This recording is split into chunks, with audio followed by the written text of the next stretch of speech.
Marcos capítulo 5, nós vamos ler do verso 1 ao verso 20. E esse texto, irmãos, relata uma história muito conhecida de Jesus libertando um homem, e aconteceu um monte de outras coisas.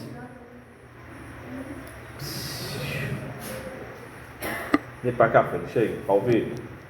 Um monte de outras coisas que Jesus operou ali. Na verdade, o Evangelho de Marcos mostra que há uma batalha espiritual muito grande mesmo. Vocês lembram que logo no primeiro capítulo havia um endemoniado tentando atrapalhar o culto na sinagoga. Quando Jesus estava no barco navegando rumo a esse lugar aqui, foi da última vez que eu preguei, Marcos capítulo 4, preguei sobre essa passagem, Jesus acalmando a tempestade. Aquela tempestade de origem demoníaca, eu expliquei isso aqui. Então o diabo se levantou contra o ministério de Jesus numa sinagoga, que era a igreja da época, a igreja dos judeus, digamos assim, no caminho, na travessia, enquanto Jesus dormia. E quando ele chega lá de noite, porque o que começou a acontecer aqui, no que eu vou ler, vocês vão ler comigo, aconteceu de madrugada. Era um cenário tenebroso. Logo de madrugada, Jesus desembarca, tem um cemitério, logo lá, sai de dentro do cemitério, um homem todo arranhado, todo machucado, endemoniado, em direção a Jesus e aos apóstolos. É cena de filme de terror. Aliás, esse é o nosso tema hoje. Jesus, o terror dos demônios, o amigo dos homens. Vamos ler. Chegaram então ao outro lado do mar, a terra dos Gerazenos. Assim que Jesus saiu do barco, um homem possesso de um espírito impuro veio dos sepulcros ao seu encontro. Esse homem morava nos sepulcros. Nem mesmo com correntes alguém era capaz de prendê-lo, porque ele havia sido preso muitas vezes com algemas e correntes, mas as correntes eram quebradas por ele e as algemas despedaçadas. Ninguém tinha força para dominá-lo. Noite e dia ele andava sempre gritando e se ferindo com pedras pelos sepulcros e pelos montes. Ao ver Jesus de longe, correu e prostrou-se diante dele, clamando em alta voz: que tenho eu contigo, Jesus, Filho do Deus Altíssimo? Rogo-te, por Deus, que não me atormentes. Pois Jesus lhe dissera: sai desse homem, espírito impuro. E perguntou-lhe: qual é o teu nome? E ele respondeu: meu nome é Legião, porque somos muitos. E rogava-lhe muito que não os enviasse para fora da região. Uma grande manada de porcos pastava perto dali no monte, e os demônios rogaram a Jesus, dizendo: manda-nos para aqueles porcos, para que entremos neles. E ele assim lhes permitiu. Então os espíritos impuros saíram do homem e entraram nos porcos. A manada, que era de uns 2.000 animais, precipitou-se pelo despenhadeiro no mar, onde todos se afogaram. Os que cuidavam dos porcos fugiram e anunciaram essas coisas na cidade e nos campos. E muitos foram ver o que havia acontecido. E quando se aproximaram de Jesus, viram o endemoniado, o que fora possuído pela legião, sentado, vestido e em perfeito juízo, ficaram com medo. E os que tinham visto aquilo contaram-lhes o que havia acontecido ao endemoniado e aos porcos. Então eles começaram a rogar a Jesus que se retirasse do seu território. Quando Jesus entrou no barco, o homem que fora endemoniado pediu-lhe que ele permitisse acompanhá-lo. Jesus, porém, não lhe deu permissão, mas disse: vai para casa, para a tua família, e anuncia-lhes quanto o Senhor fez por ti e como teve misericórdia de ti. Ele se retirou e começou a divulgar em Decápolis tudo quanto Jesus lhe havia feito, e todos se admiravam. Amém. Vamos orar mais uma vez, irmãos. Pai amado, bendito seja o teu nome. Obrigado por esses feitos maravilhosos que o Senhor Jesus operou há quase 2000 anos, e pelo registro que o Senhor inspirou Marcos para escrever e preservou até nós. Essa história maravilhosa que mostra o poder de Jesus, que é o terror dos demônios, mas também amigo dos homens, Senhor. Por meio da Tua palavra, nós te pedimos que o Senhor fale conosco mais um pouco hoje. Amém. Meus irmãos, o foco dessa passagem não era o endemoniado, não eram os porcos, não era a força do endemoniado, não era a condição do endemoniado, não foi a morte dos porcos, não foi o susto que as pessoas tiveram. O foco dessa passagem é Jesus e o seu poder, seu amor pelo povo, pelas pessoas que sofrem. A história que nós começamos a ler começou a acontecer à noite e demorou algumas horas, né? Porque o texto diz que eles divulgaram essa história na cidade e nos campos. Então eles não tinham WhatsApp, não tinham telefone, não tinham esses meios de comunicação remota. Eles andaram então e foram lá. Há uma questão aqui, logo no primeiro versículo, que diz que Jesus chegou à terra dos Gerazenos. Mateus e Lucas também trazem essa passagem. Em Mateus, essa terra é chamada terra dos Gadarenos. Em Marcos e em Lucas, é chamada terra dos Gerazenos. E aí fica a questão: foram duas histórias? Alguém errou? O que aconteceu aqui? Bem, o que aconteceu aqui foi o seguinte: era a terra daquele povo da tribo de Gade. Então era a terra dos Gadarenos. Gerasa era outra cidade que não ficava na beira do lago, né, do mar da Galileia. Ficava uns 50 quilômetros, então não foi em Gerasa. Só que Mateus estava escrevendo para os judeus, ou seja, para um povo que morava ali e que precisava conhecer com precisão, precisava saber com precisão onde aconteceu. Marcos e Lucas não. Marcos está escrevendo para romanos e Lucas para quem nem era judeu, para quem era gentil. Então ele fala de Gerasa como uma cidade maior, mais importante e mais conhecida. Ele fala da região. É como se, por exemplo, eu falasse aqui do sertão da Paraíba, do Alto Sertão, que eu conheço algumas cidades. Então, eu diria assim, olha, eu estava ali pertinho de Souza, pertinho de Cajazeiras. Então, quem conhece Souza, Cajazeiras, se daria por satisfeito. Mas quem é de lá, eu poderia dizer, eu estive em São Francisco, que fica a 40 quilômetros depois de Souza. São Francisco, na Paraíba, é uma cidade com 3, 4 mil habitantes. Então, para que ser tão preciso assim? Não precisava. Então, o que de fato aconteceu foi na terra dos Gadarenos, e Gerasa era uma região, digamos assim. Mas vamos lá. Vejamos como Jesus então aterrorizou os demônios e se mostrou amigo dos homens nesse episódio aqui. Em primeiro lugar, vamos ver a situação do homem endemoniado. A situação dele era completamente calamitosa. O texto nem fala o nome dele, embora fale o nome dos demônios. Não sabemos o nome dele, mas ele estava completamente possuído por demônios. Vivia longe da família, era tratado como um animal, possuía uma força descomunal e vagava pelo mundo, ora no cemitério, ora nos montes, e ainda se automutilava, se cortava. Meus irmãos, eu já vi situação desse jeito aqui. Onde o evangelho não chegou, onde há poucas igrejas, pouca presença cristã, o diabo reina dessa perspectiva. E as pessoas abrem o coração para Satanás em suas mais diferentes facetas, e às vezes a gente nem fica sabendo.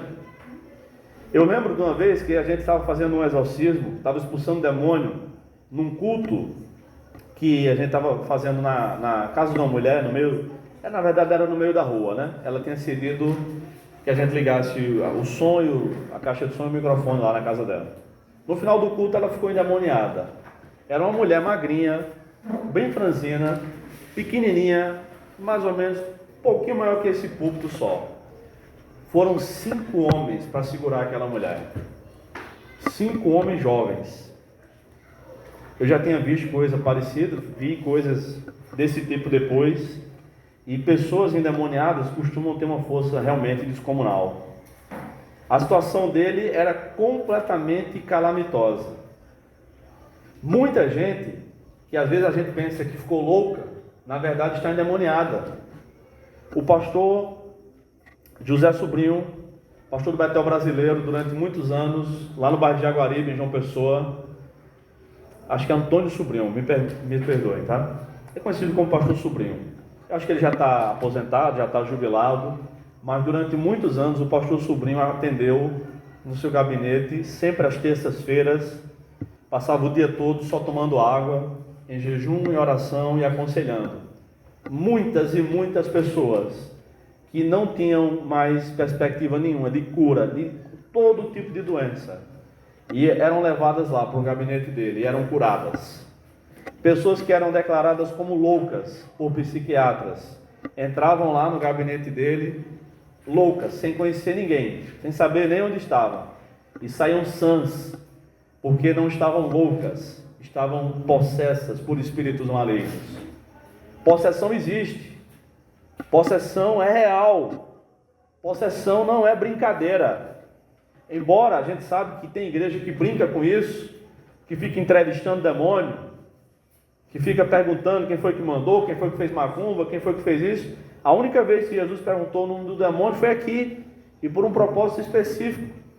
Não que Jesus não soubesse, mas para mostrar que aquele homem não estava possuído por apenas um demônio, mas por muitos demônios.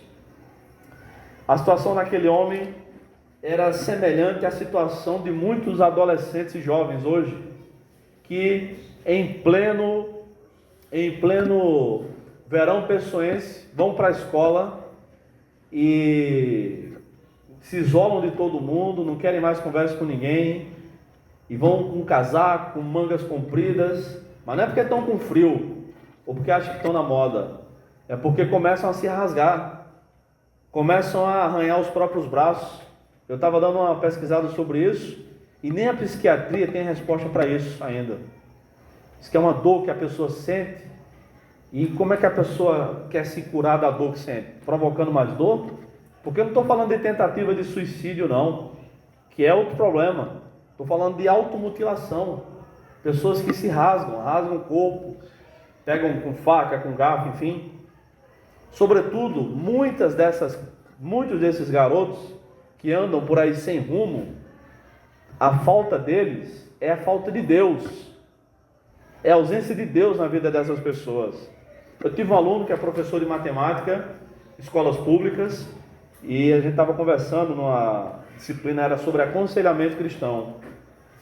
E ele disse que aconselhou alguns desses rapazes, e um deles se converteu. História também muito triste, e é o diabo, irmãos, que provoca isso.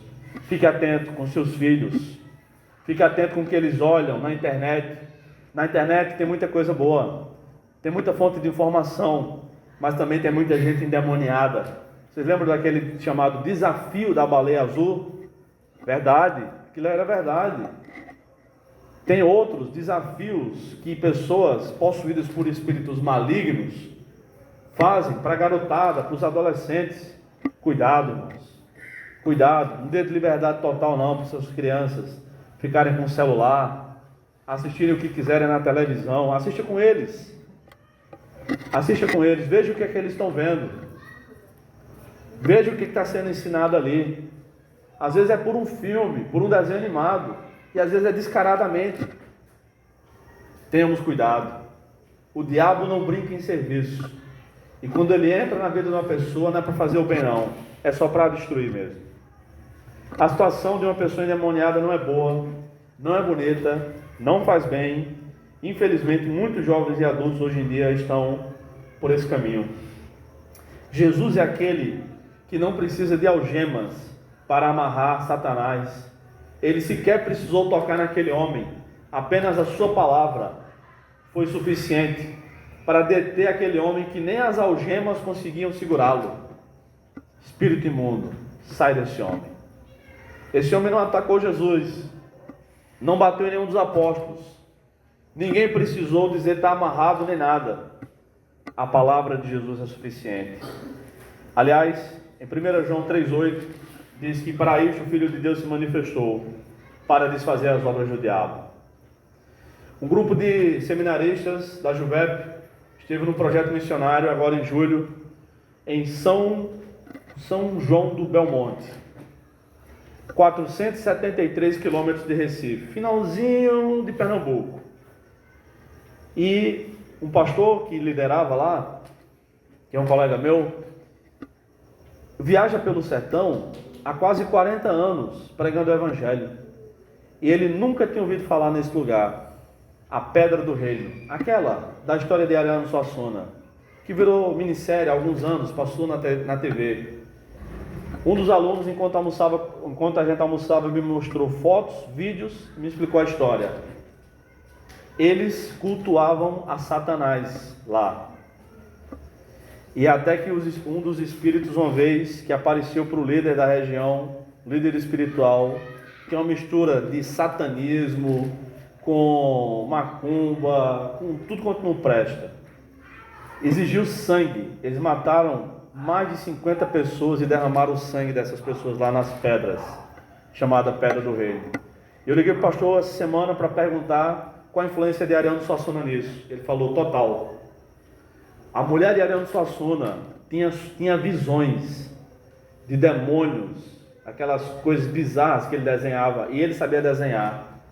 E o pastor entrou nessa casa, na verdade é um palácio, com 3 pavimentos, tá? O térreo, primeiro e segundo andar, alguns quartos não podem entrar. Eu vi vídeos do lugar, fotos, muito bonito, o prédio, a estrutura, muito bem pintado, muito bem cuidado, que exige muito dinheiro para fazer, no meio do nada, a quase 500 quilômetros de Recife. Lá no meio tem dentro de uma caixa de vidro, uma Bíblia satânica. Tudo quanto é imagem de santos católicos, tudo quanto é imagem de demônios, de entidades da macumba, enfim, despachos, uma coisa horrível. Um trono de Satanás no Alto Sertão. Graças a Deus, muitas pessoas foram libertas lá e se converteram a Jesus. Essa foi a situação que Jesus encontrou o homem endemoniado.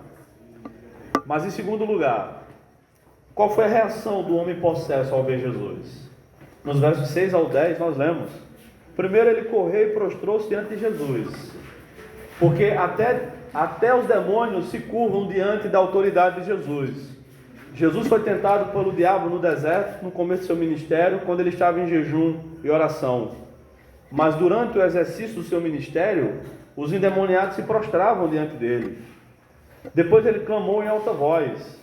Depois o endemoniado, reconheceu que Jesus é o Filho do Deus Altíssimo. Em quarto lugar, ele pediu para não ser atormentado. A gente já vai ver por que isso. Em quinto lugar, pediu para não sair daquela região.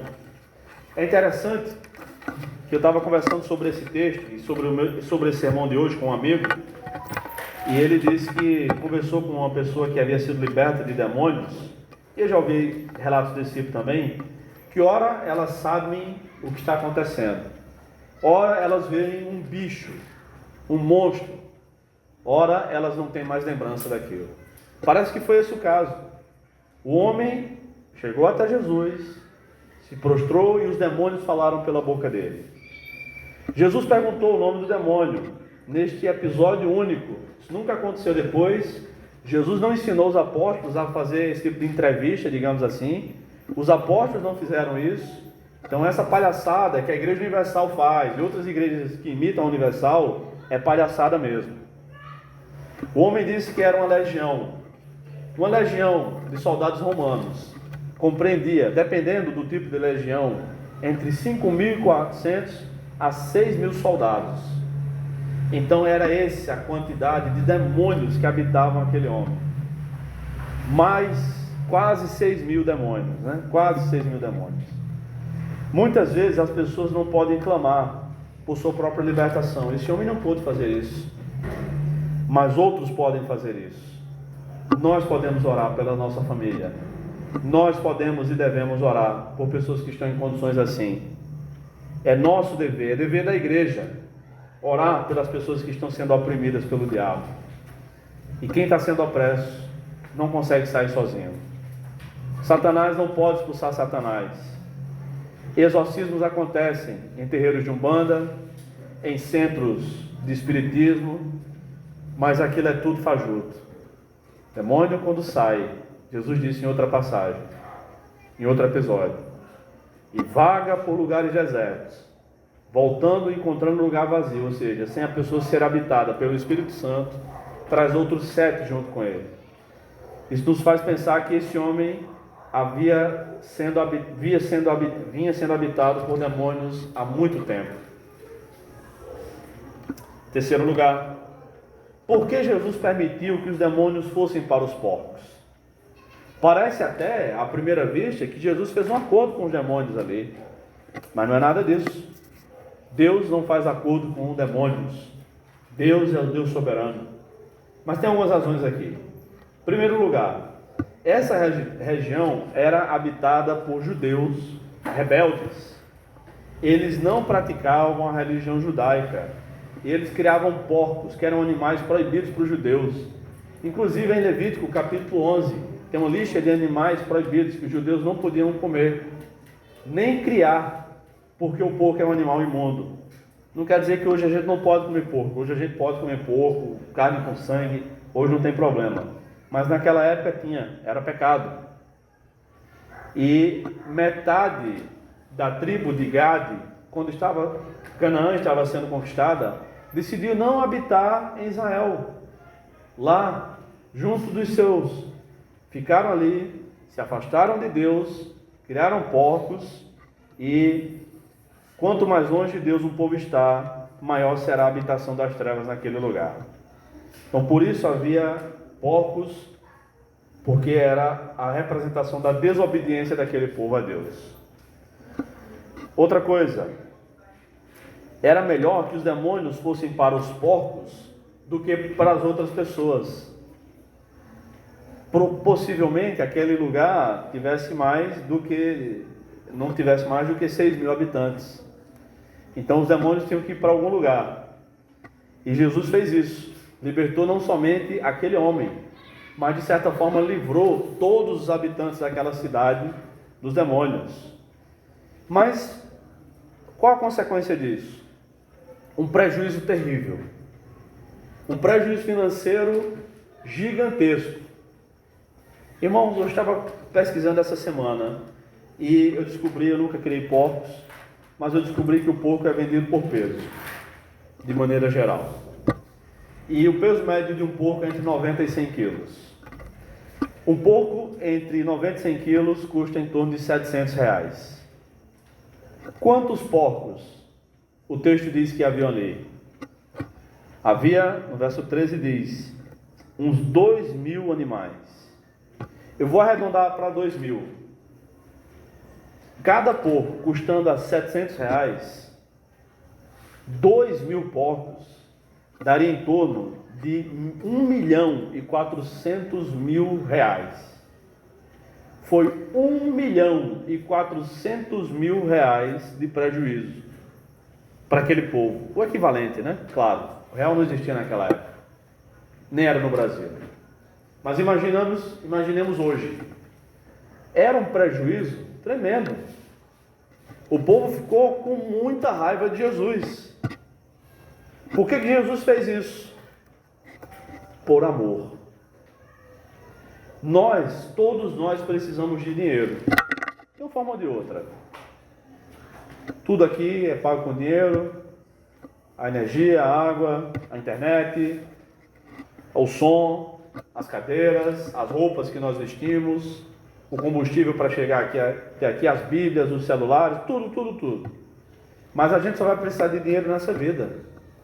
De Jesus, a gente precisa nessa vida e vai continuar precisando dele eternamente. Deus já tinha feito de tudo para chamar a atenção daquelas pessoas, para que se voltassem para ele. E eles não tinham se voltado. Tem gente que adoece, faz promessa, quando eu melhorar eu vou para a igreja, eu vou ser crente. Aí Deus cura, e a pessoa melhora e não vai para a igreja, não pisa em uma igreja, não faz uma oração, não diz um amém. Mas quando está com o pé na cova, faz voto a Deus. Eu mesmo já vi isso. Eu mesmo já vi isso aqui. Não precisa ir longe, não. Gente que precisa de oração, de resposta de Deus. Deus responde, Deus abençoa. Quando tem a bênção, só quer a bênção. E aí, muito possivelmente, Deus já tivesse chamado a atenção daquelas pessoas de diversas maneiras. E agora Jesus chamou a atenção daquelas pessoas mexendo no bolso delas. Talvez, irmãos, Deus esteja chamando a nossa atenção de alguma maneira e a gente esteja desatento. Eu vou repetir o que está escrito na palavra do Senhor, sobretudo em Hebreus, né? Se hoje o Espírito Santo estiver falando com você, não endureça o coração. Abra o coração, saiba o que Deus quer de você e se aprume. Jesus fez com que acontecesse esse prejuízo financeiro para que as pessoas se voltassem para Ele, se voltassem para Deus. Qual foi o resultado? Expulsaram Jesus. Essas pessoas eram avarentas, preferiam dinheiro no bolso do que Jesus no coração. Irmãos, quantas vezes eu fui fazer uma visita, fui conversar com um irmão que estava doente, estava ruim, estava com problemas, e eu pensei que ia dar uma palavra de conforto, de ânimo, um direcionamento bíblico, e eu é que fui abençoado. Pessoas pobres, pessoas doentes, mas pessoas cheias do Espírito Santo. E quantas vezes também já aconteceu comigo, é possível que tenha acontecido com os irmãos também, de conversar com pessoas que estão bem de vida, todo mundo com saúde em casa, a despensa cheia, e a gente diz: não, vamos para a igreja. Por que você deixou de ir para a igreja? Não, hoje não dá, hoje não estou com vontade, não. Ah, tá não? Cuidado, com Deus ninguém brinca. Deus sabe fazer. A disciplina do Senhor é severa. Em Hebreus capítulo 12 diz que Deus pune ou castiga todo aquele que tem como filho. Se a pessoa nunca tem uma repreensão divina, é porque não é filho de Deus de verdade, nunca se arrependeu. Mas nós que somos filhos de Deus, se Deus está puxando a nossa orelha, é para a nossa melhoria. Prestemos atenção nisso. O resultado não foi dar glória a Deus. Os criadores de porcos fugiram, ficaram com medo, e o povo expulsou Jesus. Número 4, a reação da população ao ver o homem liberto. Eu vou ler de novo aqui os versículos 15 a 17. Quando se aproximaram de Jesus, porque o homem estava pertinho dele, e viram o endemoniado, entenda-se, o ex-endemoniado, né? O que fora possuído pela legião, sentado, vestido, arrumado, né? E em perfeito juízo, ficaram com medo. Eles não tinham medo quando o cara estava possesso, mas ficaram com medo quando ele estava são e arrumado. Era o contrário. Esse mundo está de cabeça para baixo, não é de hoje, irmãos. Versículo 16. Os que tinham visto aquilo contaram-lhes o que havia acontecido ao endemoniado e aos porcos. Então eles começaram a rogar a Jesus que se retirasse do seu território. Jesus quis ser amigo daquele povo, libertou o homem mais perigoso da região, transformou, porque Jesus faz isso. Ele pega bandidos, criminosos, assassinos, pessoas violentas, dobra essas pessoas, salva essas pessoas quando elas abrem o coração e transforma em pessoas dóceis, amáveis, prestativas. E a gente diz: fulano é outra pessoa, e é mesmo, porque aquele que está em Cristo é nova criatura, as coisas velhas já passaram, tudo se fez novo. Essa pessoa nasceu de novo, por isso a gente pode dizer mesmo: fulano é outra pessoa, esse homem era outra pessoa.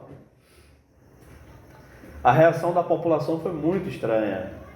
Eles estavam mais preocupados com os porcos do que com o homem. Detalhe, a família daquele homem era daquele lugar. mas não apareceu um parente sequer para falar em defesa dele ou em defesa de Jesus. Não! Os porcos morreram, a gente compra outros. A gente tem dinheiro guardado. Afinal de contas, eram muitos porcos. A gente sabe negociar. Mas o meu primo, o meu pai, sei lá, o meu filho, o meu irmão, o meu amigo de infância, ninguém conseguiu curar. Jesus conseguiu.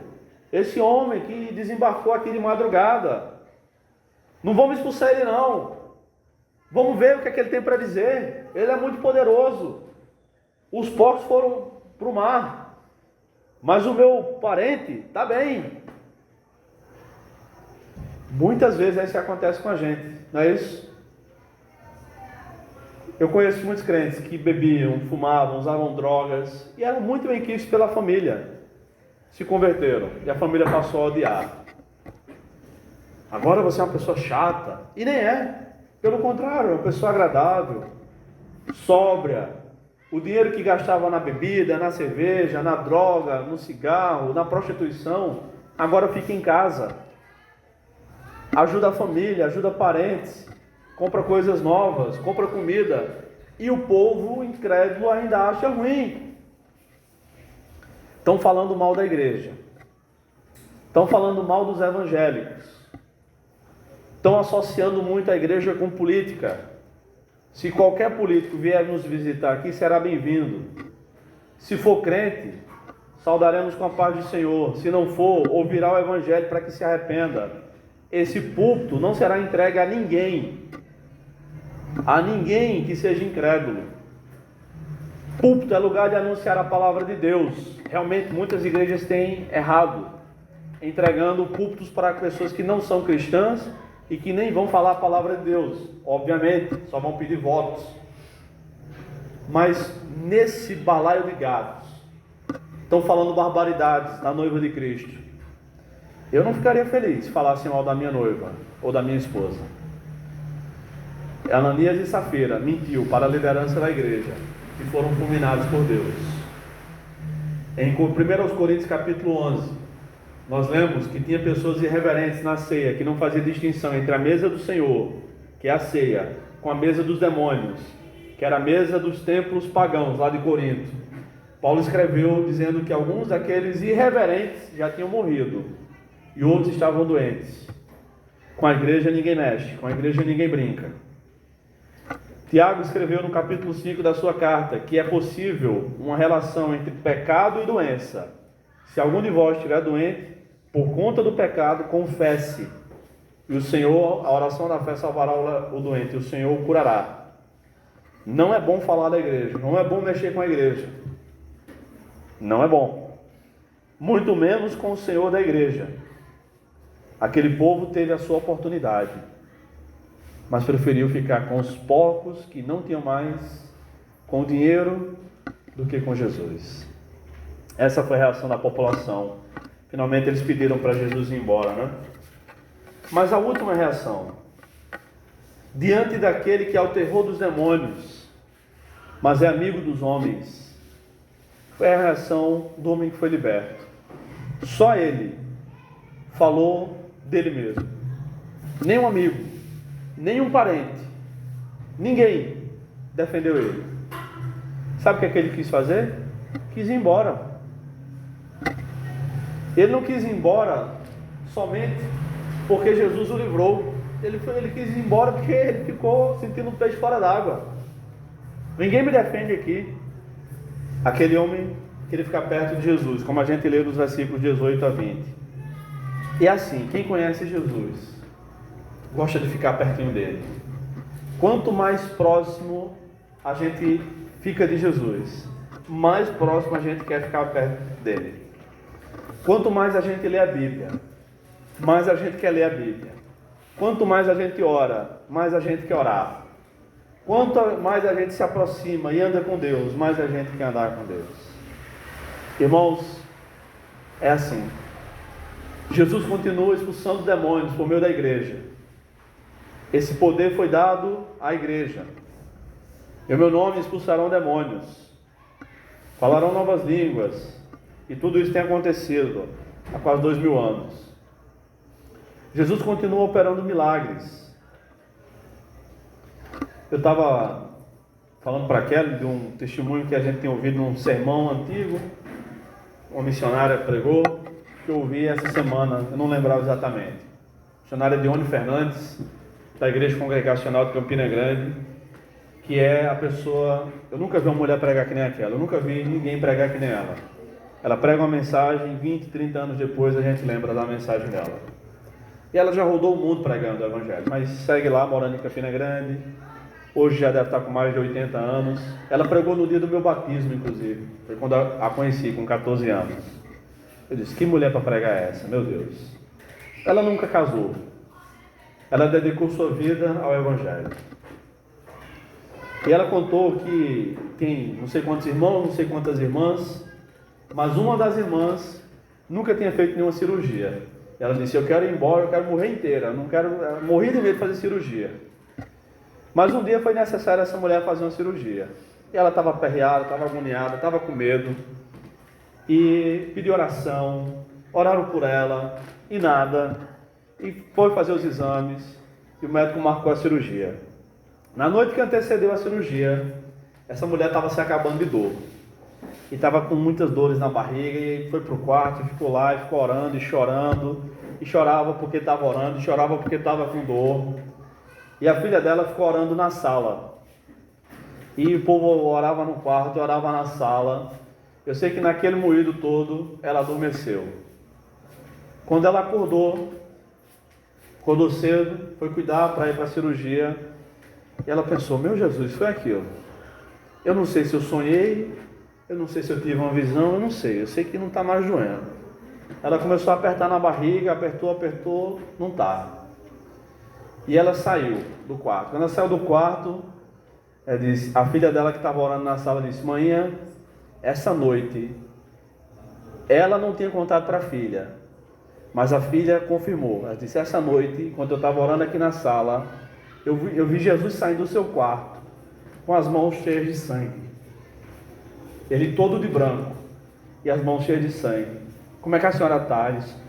Pois foi Jesus que me curou, porque foi a mesma coisa que eu vi. Foi ele. Foram para o hospital. Foi falar com o médico.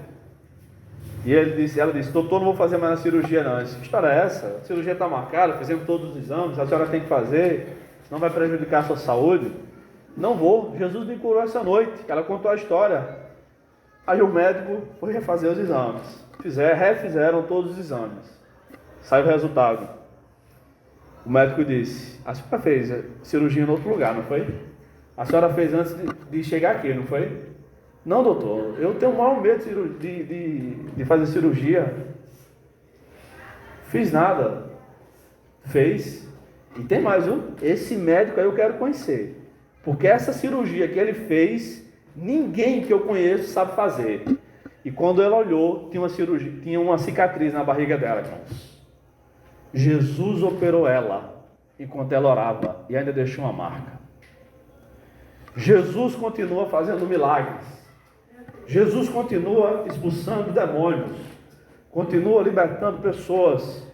Continua respondendo orações. E mesmo que não tenha ninguém para falar, não tivesse ninguém para falar em defesa daquele homem, os porcos são mencionados. O nome dos demônios é mencionado. O nome dele não é mencionado. Porque o que importa mesmo é o nome de Jesus. É esse nome que tem todo poder. É esse nome, ele que faz milagres, faz curas e deixa as suas digitais, deixa a sua cicatriz, como ele deixou na coxa de Jacó e mudou seu nome depois. Ele faz isso, como ele deixou também Saulo de Tarso sequelado, cego 3 dias. Depois Saulo teve que ir à região da Galácia, conforme a gente lê em Gálatas 4, para tratar dos olhos. Deixou a sua marca. Deus opera e Ele deixa a sua marca na nossa vida. Deus continua operando. Jesus, irmãos, é o terror dos demônios. Tem alguém que está lhe perturbando muito. Pode ser uma pessoa usada por Satanás. Ore, porque Jesus é o terror dos demônios e é amigo dos homens. E é o irmão dos crentes. Ele é o nosso irmão. Jesus aterroriza aquele que provoca o mal e se torna amigo dos que querem liberdade para viver para Deus. Jesus não liberta apenas dos demônios, mas liberta das drogas, da bebida, da confusão, da fofoca. Ele dá paz às famílias que vivem brigando, aos casais que não conseguem se ajustar, se encontrar. Ele dá um rumo certeiro aos jovens que não sabem por onde caminhar. Ele dá alegria àquele que está de luto. Ele dá um novo coração àquele que guarda rancor. Ele remove a culpa do que se sente culpado. Ele salva pecadores. Ele tira os pecados. Ele batiza no Espírito Santo aqueles que buscam por batismo pela presença de Deus. Ele está voltando para buscar a sua igreja, irmãos. Ele está conosco. Se as cadeiras estão vazias, algumas, não importa. Jesus está conosco, é o que importa, irmãos.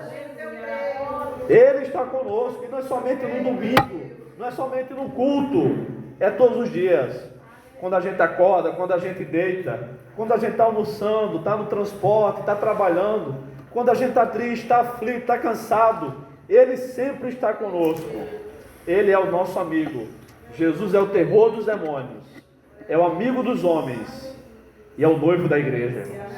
É esse Jesus que nós esperamos. E você, o que quer desse Jesus? Nós já fomos libertos dos demônios. Agora nós sofremos influência demoníaca, mas os demônios não podem mais habitar em nós. Em nós habita o Espírito Santo. Se precisar de alguma coisa, peça a esse Jesus. Ele ouve orações, mas Ele também responde orações. Que Deus nos abençoe.